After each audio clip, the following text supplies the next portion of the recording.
네, 안녕하세요. 방송언어 9주 1차시 영상 강의를 시작하도록 하겠습니다. 지난 8주차에 이어서 우리 이제 3점 이제 한글 정서법에 대한 그런 정서법의 역사 또 그리고 이제 기본적인 표기법의 원리 그런 논의에 이어서 살펴보도록 하겠습니다. 강의 자료 1쪽이고요. 교재는 142쪽입니다. 그래서 교재 142쪽 펼쳐놓고 우리 이제 일단은 강의 자료 요약 정리되어 있는 강의 자료를 함께 살펴보도록 하겠습니다. 먼저 자모에 대해서 이제 우리가 지난 주차에는 표기법의 원리에 대해서 배웠기 때문에 이번에는 기본적으로 우리가 문어화법에서 가장 기본적인 요소죠. 네, 그 자모라고 하는 것에 대해서 살펴보도록 하겠습니다. 네. 그래서 강의 자료 일정에 보면 역사적으로 이제 여러분들도 다 잘 알고 있는 이야기겠지만 훈민정음 창제 당시에는 신제 새로 만든 문자가 모두 28자였습니다. 이 중에 자음자에 해당하는 초성자는 17자였고요. 모음자에 해당하는 중성자는 모두 11자였습니다.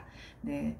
그렇다면 현재는 지금 24개의 자모가 사용되고 있으니까 4개의 자모가 사라진 거겠죠. 그래서 사라진 4개의 자모는 강의 자료에도 소개되어 있는 아래아, 반치음, 여린이읒, 꼭지이응이 그 4자에 해당이 됩니다. 자, 그래서 현대 한글 맞춤법의 규정에서는 제4항에서 지금 회색 그 블락 안에 들어있는 그 부분을 함께 보도록 하죠. 한글 자모의 수는 20넉자로 하고 그 순서와 이름은 다음과 같이 정한다 라고 해서 이제 그 잘 틀리는 기읍 아니고 기역, 니은 디귿, 디읒 아니고 디귿, 리을 미음 비읍 시옷, 시읒 아니고 시옷, 이응 지읒 치읒, 네. 지옷 치옷 아니죠. 네. 키역 아니고요. 네. 티귿 아니고요. 네. 이렇게 자모 명칭도 소개가 되어 있습니다. 강의 자료를 미리 본 친구들은 알고 있겠지만 한번 여러분들 보통 강의 들어오기 전에 한번 쭉 읽어보고 들어온다면서요. 보면 사실 이제 한글 자모의 이름이 왜 기역이지? 기역이 아니고 티귿이 아니고 왜 티읒이지? 이런 어떤 우리가 이제 발화 실수를 하게 되는 그런 자모의 명칭이 되게 된 데는 그만한 그런 역사적인 배경이 있습니다. 모음에 대한 이름은 아야오요 여러분들이 다 알 것이고요. 네, 그래서 부침일 위의 자모로서 적을 수 없는 소리는 2개 이상의 자모를 어울러서 적되 그 순서와 이름은 다음같이 정한다 해서 쌍기역, 쌍디귿, 쌍비읍. 네. 사실은 훈민정음 창제 당시에는 이제 국문과 학생들도 좀 있어서 알고 있고 또 아마 근데 이제 여러분들이 모를 거라는 생각을 좀 하는 것이 뭐냐면 수능에 국어사와 관련된 문제가 안 나온 지가 꽤 됐어요. 그래서 국어 교과서에 국어가 걸어온 발자취가 소개가 되고 있기는 합니다만은 중요 챕터가 아니라서 그냥 넘겨지는 경우가 좀 많아서 또 혹여 또 배웠더라도 까먹은 친구들이 있을 텐데 이런 이제 현대 국어에서 우리가 자모의 명칭으로 쌍기역, 쌍디귿 이렇게 부르는 것은 1933년 맞춤법 통일한 이후의 태도이고요. 훈민정음 창제 당시에는 기본 신제 28자 중에 이들 소위 같은 자모가 겹쳐서 나는 쌍기역, 쌍디귿 이들이 기본 글자 속에 들어가 있지 않았습니다. 이건 굉장히 중요한 사실이고요.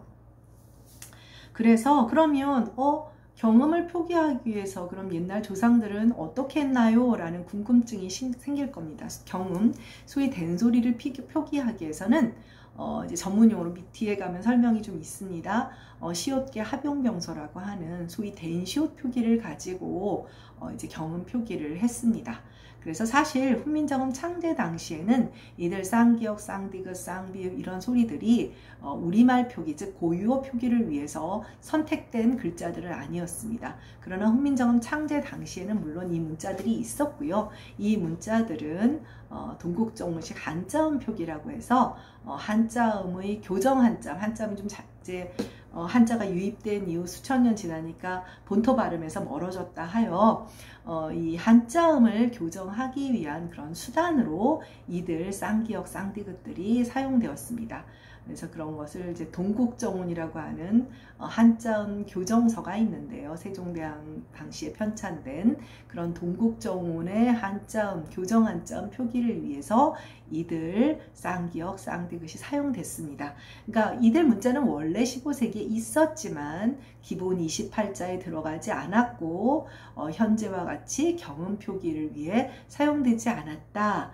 이 정도로만 기억을 하면 되지 않을까 싶습니다. 그리고 뭐 A에 얘네들은 똑같고요. 네. 자, 그 다음 붙임을 역시 보도록 하겠습니다. 자, 사전에 올릴 때의 자모 순서. 지금은 여러분들이 인터넷에다가 검색창에 치기만 하면 사전이 있어서 다 단어 의미가 나오니까 이 자모의 순서라는 것에 대해서 별로 생각을 안 하지만 불과 이렇게 포털이라고 하는 것이 이제 일반화된 90년대 이전에는 학교마다 커다란 대형 국어사전, 백과사전 이런 것들이 있었어요. 그러려면 자모 순서를 잘 알아요. 사전을 빨리 찾아서 단어를 찾거나 하는 그런 적이 있었습니다.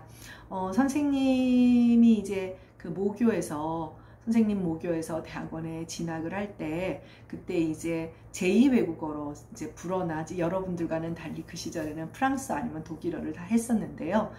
프랑스어를 이제 제2외국어로 이제 선택을 했는데 대학원 진학할 때 그때 제2외국어는 사전을 갖고 들어갈 수가 있었어요. 자, 그럼 무슨 얘기냐? 사전을 잘 찾는 그런 순서를 잘 아는 사람이 단어를 빨리 찾겠죠.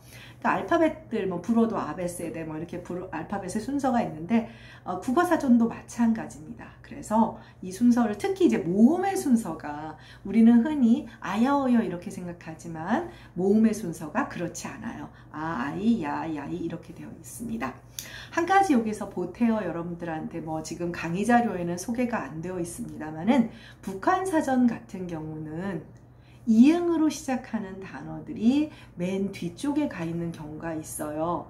왜 그러냐면 사실 그 체제가 어찌 보면 더 합리적이라고 할 수가 있는 게 이응으로 시작한다는 것은 사실은 모음으로 시작한다는 거잖아요. 그러니까 자음으로 시작하는 단어들은 앞쪽에 따로 두고 모음으로 시작하는 단어들은 분리한다는 의미이기 때문에 어떻게 보면 그게 합리적이다라고 볼 수도 있는데 일단 현행 우리는 이제 기존의 체제를 존중하여 기역린 디글리얼 미음 비읍 시옷 이응 이렇게 되는데 거기에도 보면 기역 다음에 쌍기역이 들어가고 이런 순서들이 있습니다. 네. 지금은 사실 어떻게 보면 이런 걸 뭘 기억할 필요가 있어. 근데 초등학교 시험 문제는 나오는 걸로 알고 있어요. 네. 자, 1쪽 하단의 설명을 함께 보도록 하겠습니다. 그래서 방금 선생님이 설명한 걸 좀 정리해 놓은 건데요. 오늘날 쌍기역과 같은 형태의 이제 훈민정음 창제 당시의 명칭은 각자병서입니다. 똑같은 문자를 이렇게 겹쳐서 표기하는 경우를 각자병서라고 했어요. 이런 쌍기역, 쌍디귿 얘네들의 옛날 이름은 이제 각자병서인데요. 각자병서는 원래 훈민정음 창제 당시에 고유어 표기를 위한 것은 아니었고 주로 한자음 표기를 위한 것이었다. 특히 당시에 이제 본토 발음에서 멀어진 교정 한자음을 표기하기 위한 수단이고 그 교정 한자음에 대한 그런 설명서라고 할까요? 그런 책이 동국정운이라고 하는 책입니다. 동국이 우리나라잖아요. 중국을 중심으로 해서 동국의 정운, 바른 소리, 운이라고 하는 것은 소리 운이거든요. 네. 따라서 훈민정음 창제 당시에 경음을 표기하기 위해서는 시옷계 합용병서, 합용병서는 동일한 문자가 아닌 두 개 이상의 문자가 겹쳐서 표기되는 것을 합하여서 썼다라 하여 합용병서라고 합니다. 사용되었고 이후 대인시옷이라는 이름으로 20세기 정서법이 현재와 같이 확립되기 이전에는 시옷기읍, 시옷디귿, 시옷비읍, 시옷지읒과 같이 된 시옷을 써서 합용병서를 사용하여 경음을 표기했습니다. 1930년대 우리가 일제치하에 있을 때 조선어 학회와 조선어 연구회라는 두 개의 팽팽한 학회가 있었습니다. 이 두 학회가 그 당시에 가장 중요한 문제인 그 맞춤법이죠. 표기법을 이제 그 제정하는 문제에 첨예하게 이제 이론적으로 갈등한 부분이 경음, 즉 된소리의 표기를 어찌할 것이냐, 된소리 표기를 어떻게 할 것이냐. 우리가 지금 각자 병서를 쓰고 있는 것은 주시경 학파, 주시경 선생과 주시경 선생의 제자들을 중심으로 하는 조선어 연구에서 조선어 학회에서 이제 각자 병서 형태를 선택했기 때문입니다. 조선어학 연구회, 뭐 이 학회 이름을 여러분들이 외울 필요는 없지만 거기에는 이제 박승빈 선생이라고 아마 여러분들이 학교문법의 심화학습 정도에서 만날 수 있는 분이기는 한데요. 그분은 일제시대의 고등고시, 지금으로 말하면 지금은 사라진 사법고시, 지금은 이제 로스쿨 제도가 이제 생겼기 때문에 이제 변호사의 법조인인데요. 그 시절에는 그래요. 오늘 조금 이따가 이제 지난번에 설명을 못했던 6.1중과 김두봉도 설명을 할 건데요. 나라를 뺏긴 시절에는 모두가 국어학자가 되고 모두가 한국사를 연구하는 국사학자가 됩니다. 뭐 국뽕의 차사가 아니라 그때는 정말 나라를 지켜야 하는 것, 우리가 국가를 구성하는 가장 기본 요건이 주권과 국토와 국민이라고 하는데, 그 국가를, 자, 주권이 있고 국토와 국민이 있다, 영토와 국민이 있더라도 언어가 존재한 것이, 언어와 그 문자를 갖는다는 것은 바로 그 국가와 국민의 영혼을 갖는 것이죠. 그래서 여러분이 잘 알고 있는 알퐁스 도데의 마지막 수업이라는 이제 그 프랑스가 독일의 점령지로 가면서 프랑스어를 못 쓰게 되면서 마지막 프랑스어 수업이라는 그런 작품이잖아요. 사실 이제 뭐 그건 잠깐 그 지역에 있었던 일이라면, 우리 같은 경우는 36년간 국권을 상실하며, 그러면 어떻게 되겠어요? 모든 어떤 직업을 가진 사람들도 소위 말해서 어떤 조선의 독립을 염원하는 이에게 우리 말과 우리 문자에 대한 연구라고 하는 것은 필수 과제 같은 것이라고 할 수가 있어요. 네. 그래서 일단 그렇게 되는데, 결과적으로 우리가 데이시옷을 사용하고 있지 않는다라고 하는 것은 이제 그 주시경 학파의 의견이 수용되었던 거죠. 세종의 의도를 반영한 것이라고 볼 수는 없어요. 세종은 그 당시에, 그래서 우리 신제 28자의 자음 17자 속에는 유기음과 평음을 표기하는 그런 그 문자들만 소개되고 있는 것이고요. 경음은 결과적으로는 시옷과 합용병서를 선택하여 표기하는 것이 세종의 태도였습니다. 네. 네, 일단 그리하여 이제 세종의 의도와는 다른 현대의 이제 그 어떤 문자 운용의 방식에서 각자 병서를 선택하고, 각자 병서라고 하는 그런 그야말로 과거의 이론적인 용어를 버리고 쌍기역, 쌍디귿을 선택하게 된 겁니다. 네, 거기 참고 자료 이쪽으로 넘어가도록 하겠습니다. 국문과 학생들은 잘 아는 얘기지만 생소한 친구들도 있을 거예요. 그래서 각자 병서는 쌍기역, 쌍디귿 이런 것들이고, 쌍히읗도 있었고요, 쌍이음도 있었고요, 쌍니은도 있었습니다. 소수의 경우에 사용된 경우가 있고요. 합용병서의 경우에는 시옷계라 하여 제일 표기로 시옷만 있는 시옷기역, 시옷디귿 이런 아이들을 말을 하고요. 시옷 니은도 있었습니다. 그리고 비읍계는 비읍기역 이런 형태들이 있고요. 비읍 시옷계라고 하는 것은 딸랑 2개만 있었는데요. 비읍 시옷 기역과 비읍 시옷 디귿이라고 하는 이런 형태도 가지고 있었습니다. 서로 다른 문자들의 결합이기 때문에 합용병서라는 용어를 사용합니다. 네, 다음은 자모의 순서와 명칭에 관한 얘기고요. 교재 143페이지에 이미 소개되고 있는 겁니다. 네, 우리가 이제 기역, 니은, 디귿, 리을을 사용을 합니다. 그리고 뭐 아야, 어여라는 표현을 사용을 하죠. 어릴 때 여러분들 뭐 한글나라 이런 거 할 때 다 그렇게 배웠어요. 그래서 막 벽에다가 엄마가 이렇게 반짝반짝하는 광택 전지 붙여놓고 이렇게 공부했던 기억이 있을 겁니다. 그러한 자모 순서, 아야, 어여, 기역, 니은, 디귿의 그 자모 순서는 세종이 훈민정음이라는 문자를 만들고 그것을 설명한 책이 훈민정음 해례거든요. 해례의 순서는 전혀 그렇지 않았습니다. 우리가 현재 현재 사용하고 있는 자모의 순서와 명칭은 바로 여기 소개하고 있는 최세진이라는 사람, 이름 되게 현대적이죠. 네, 물론 당연히 남자고요. 네, 그리고 역관입니다. 역관이라고 해서 지금으로 말하면 외교에서 굉장히 중요한 역할을 했던 이제 통역관에 해당하는 사람인데, 이 통역관은 여러분도 알다시피 양반이 아니고 중인 계급입니다. 그럼에도 불구하고 최세진은 세종 못지않게 굉장히 중요한 훈민정음에서 중요한 역할을 했던 사람입니다. 그리고 이 사람이 쓴 훈몽자회라는 책이 있습니다. 근데 이 훈몽자회의 법내에 지금 현재와 똑같은 이제 그 한글의 자모와 명칭이 나오게 되는 거죠. 훈몽자회라는 말은 책은 뭐 여러분들 한자를 잘하는 친구들도 있고 요새는 그렇더라고요. 뭐 거의 사범급 수준으로 한자를 잘하는 친구가 있는 반면 진짜 한자 문맹인 친구들도 있는데 알아두면 손해볼 것이 없는 것이 언어인 것 같고, 한국어는 현재 현대 한국어는 어휘의 이제 명사의 사전을 찾으면 명사의 70%, 그러니까 사전의 명사가 70%인데요. 그 중에 거의 70%가 한자어라고 생각하면 돼요. 그러니까 한자어를 이해하기 위해서 한자를 조금은 알 필요가 있어요. 그래서 4급이 내가 알기로는 천자. 그래서 나이 들어가지고 여러분들 4급 같은 거, 이제 5급 같은 거 시험 보러 가면 거의 그 초등학생, 유치원생들이 빠글빠글 합니다. 그 한자 시험 보러 가는 그런 경우에. 네, 그래서 뭐 사범급은 내가 알기로는 3,500자 이상. 네, 그러니까 뭐 그 정도까지는 아니지만, 1000자에서 1500자 정도는 최소한 읽을 줄만 알아도 F9을 눌러서 그게 되게 좀 중요한 것 같아요. 네. 국문과는 졸업 인증에 한자 인증 내는 친구들이 점점 줄어들고 있어요. 예전에는 좀 많았었는데, 네, 어쨌든 그래서 여기 훈몽자에는 가르칠 훈자에 깨칠 몽자, 글자 자자 모을 해자예요. 그러니까 뭘까요?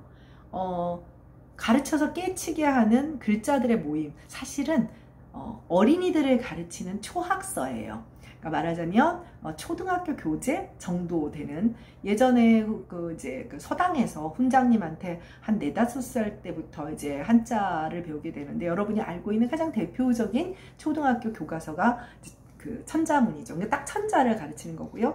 이 훈몽자에는 3,600자가 들어있는, 뒤에 훈몽자회 뒤에 3,000 뒤에 있으니까 3,360자군요.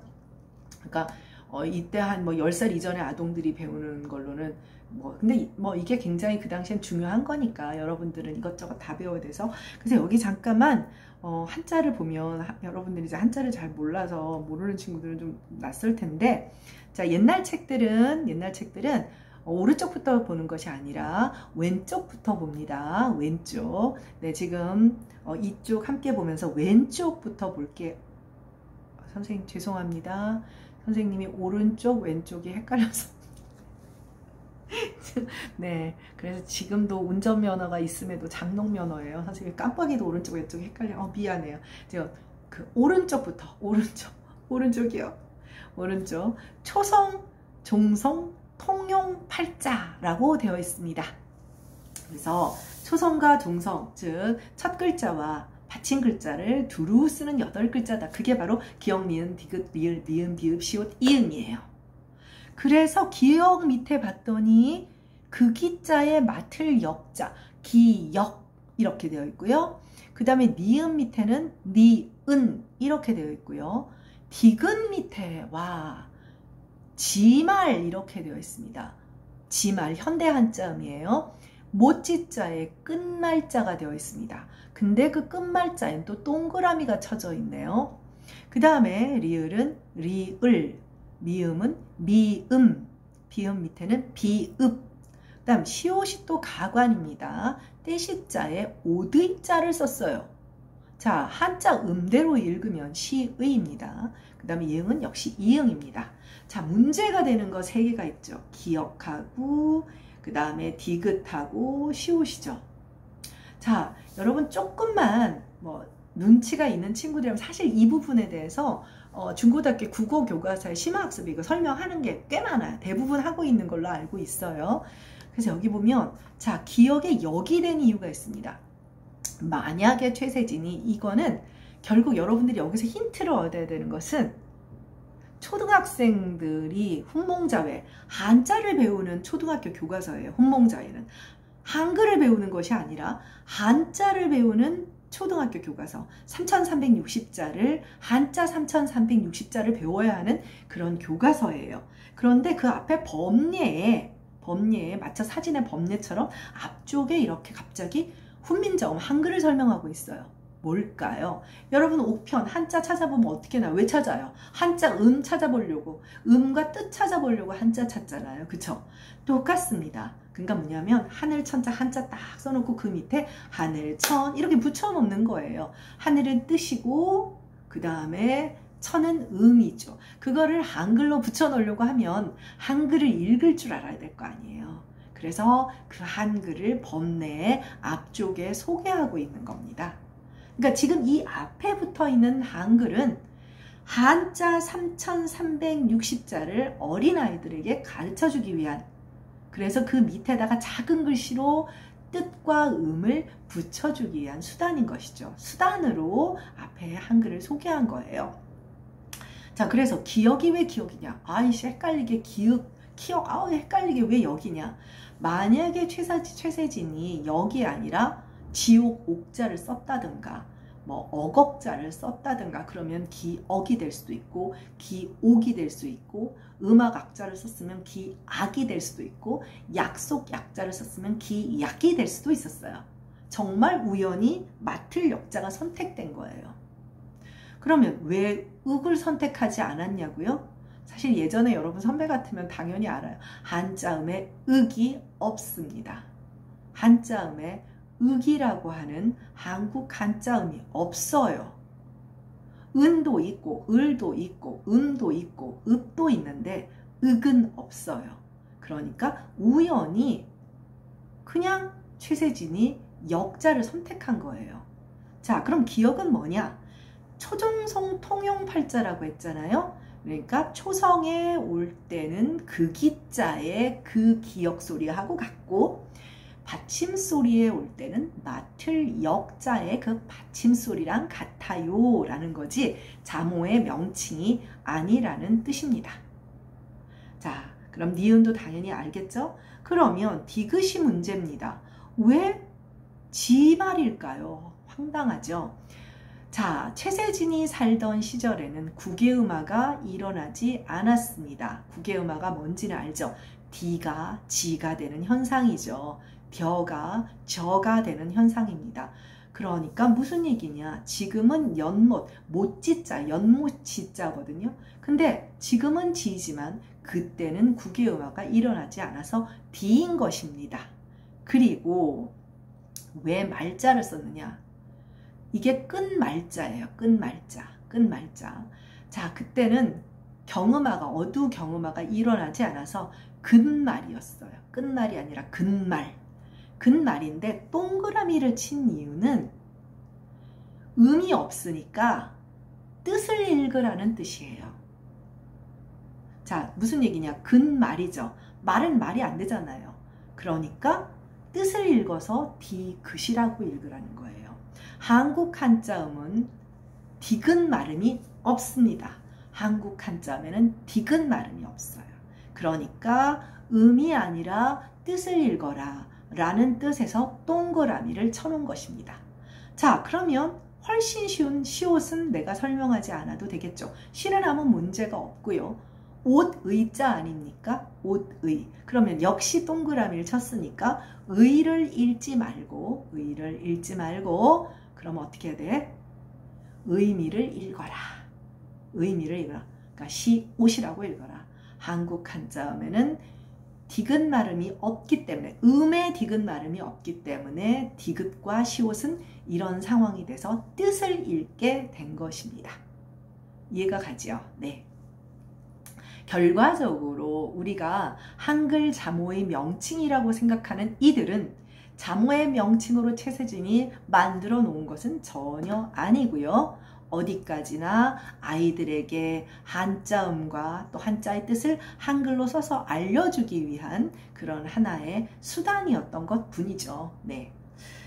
근데 이렇게 된 거예요. 그래서 보면 동그라미 천 말의는 뭐 양자지 이렇게 해서 그 의미를 지금 다 설명을 해놨고요.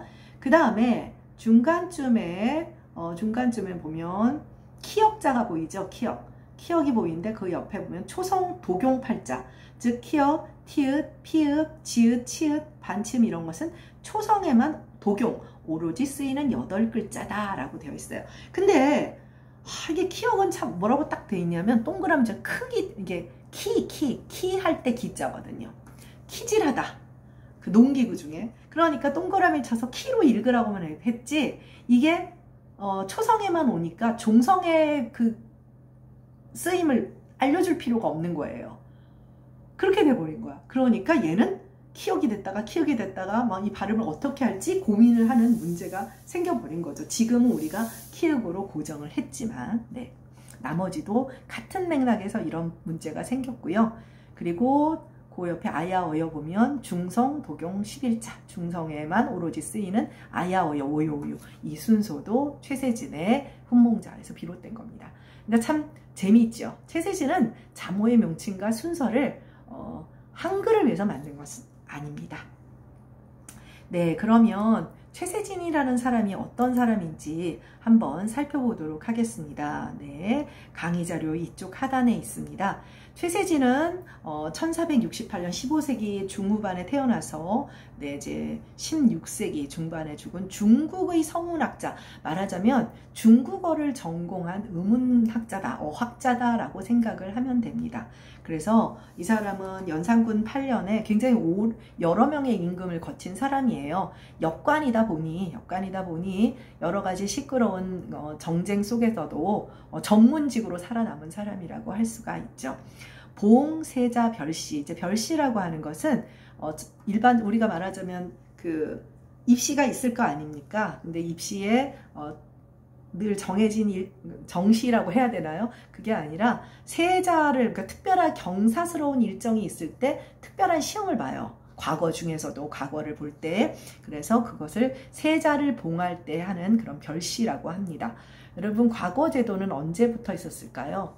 우리나라 이제 주자학, 즉 성리학이 본격적으로 뿌리를 내리고 어떤 국가의 정책의 어떤 기본이 되는 그런 시기에 고려 광종 때 과거제도가 실시가 되게 됩니다.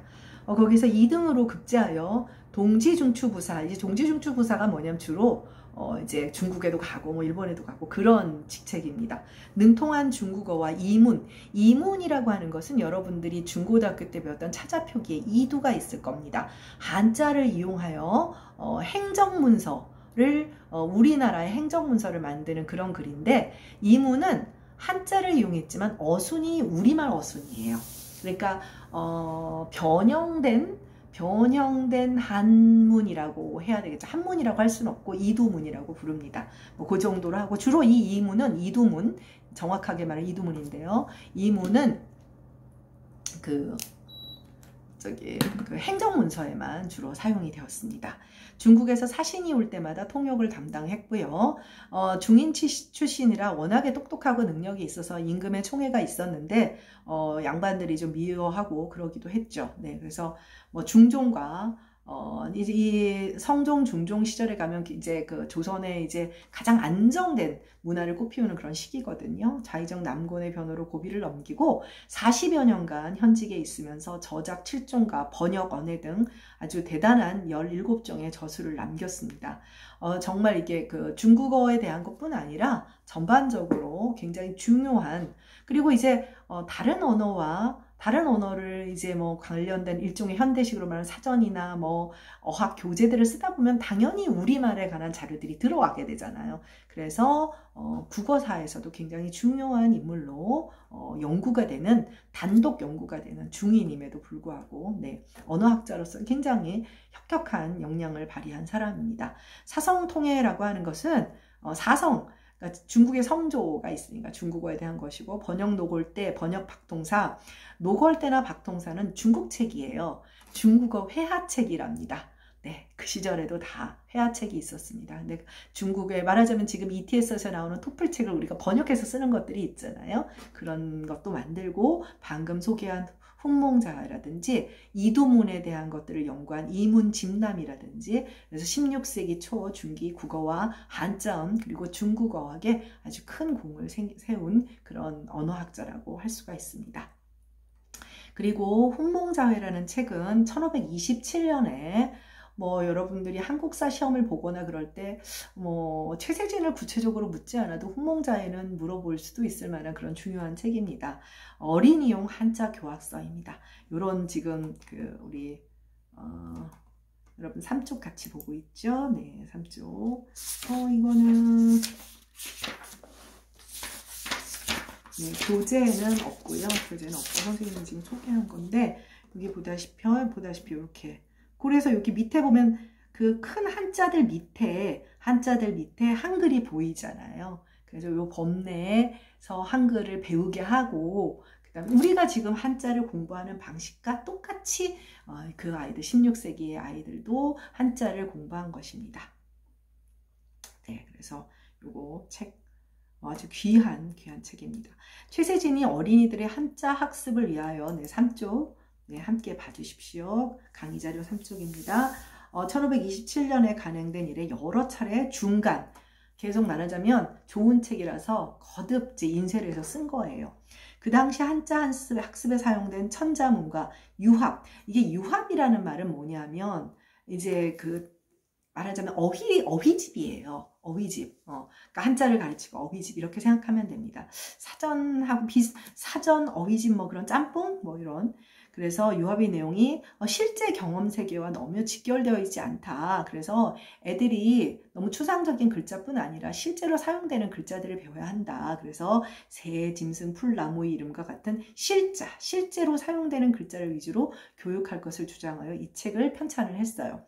그래서 상중하 3권으로 되어 있고 각 권에 1120자씩 총 3360자가 수록되어 있고 한자의 수는 당연하죠. 천자문은 말 그대로 천자밖에 없거든요. 네, 아주 실용적인 가치가 매우 컸기 때문에 앞서 말한 대로 계속 중간이 되었던 훌륭한 책입니다. 그래서 이 책의 상권, 상중하 중에 상권 첫머리에 훈몽자회 인도 일종의 뭐 법례 같은 거예요. 근데 뭐 그러니까 인용한 것 뭐 이런 거죠.